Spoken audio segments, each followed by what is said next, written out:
Let's tune into the Trump rally in North Carolina, and fair warning, it is a bit embarrassing to watch an 80-year-old man ramble his way through these delusional speeches, but somebody's got to do the fact-checking, so here I am. And we will rapidly defeat inflation. So inflation is a misnomer because the inflation is now getting stabilized because our country is doing badly. See, this is just shameless, and Democrats could never, right? No matter what is happening, Trump is just going to find a way to still say the economy is bad. At some point, we ceded this ground to Republicans where no matter what happens, they can just say the Democrats' economies are bad and Republican economies are good, even after they cause massive recessions. But Democrats have to do all this legwork after, first off, doing the messy work of cleaning up the Republicans' mess, then have to do legwork to explain how their economy is doing well.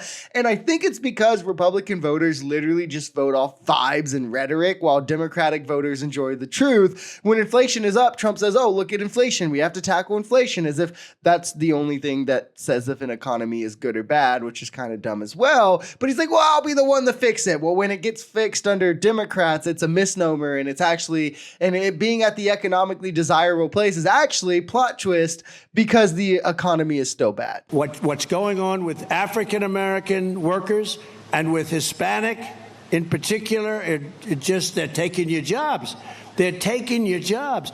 Every job produced in this country over the last 2 years has gone to illegal aliens. Every job. Think of it. I mean, South Park just called it to a T. He's become an absolute meme. And to be clear, undocumented immigrants aren't counted in the unemployment rate, which hit a record low under Biden, was under 4% for a longer period of time than since like the 60s, and has remained low throughout his presidency. We also have more jobs available than workers.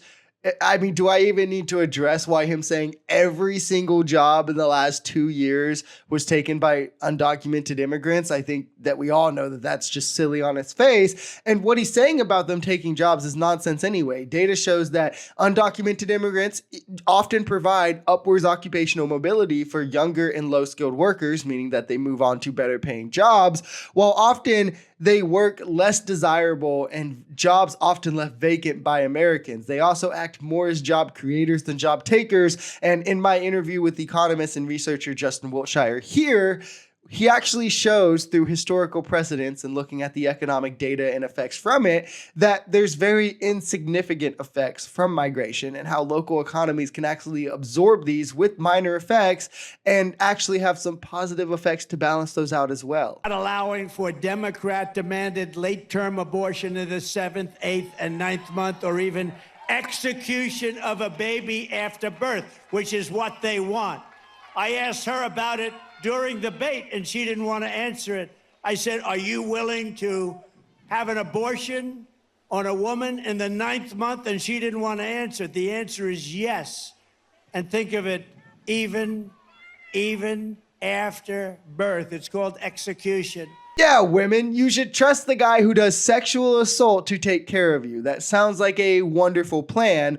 Honestly, when polled, most people find these comments about late-term and post-birth abortion just alarming rather than believable. So I don't even know why he keeps pushing it. I mean, this has to just be part of his delusion at this point. Contrast that to the elegance and amazing way that Kamala can be an arbiter for this issue. It's no wonder why he's bleeding women voters by the minute to her. She did answer this question at the debate also, by the way. I don't know why he's saying that. Probably to cover up the fact he got destroyed in the debate. In the 3rd trimester, abortions are always because of medical necessity, fetal anomaly, life of the mother, these reasons. And Kamala said that she will always support a family and their doctor making that decision. But also, nobody is doing afterbirth abortion. Nobody is pushing for it either. We've many times debunked this lie on this show. So, I mean, on its face, he's just lying about most of this. But they do a lot of car manufacturing, and they're going to be a big beneficiary of what we're doing. We're going to make cars the way we had it 40 or 50 years ago. We were dominant. We're going to be dominant again. They all want our market, but they don't want to make them here. They're going to all make them here. Oh, 50 years ago, the stone age of the auto industry, when every car was a gas guzzler, used leaded gas that was toxic to our organ system. Seatbelts were optional.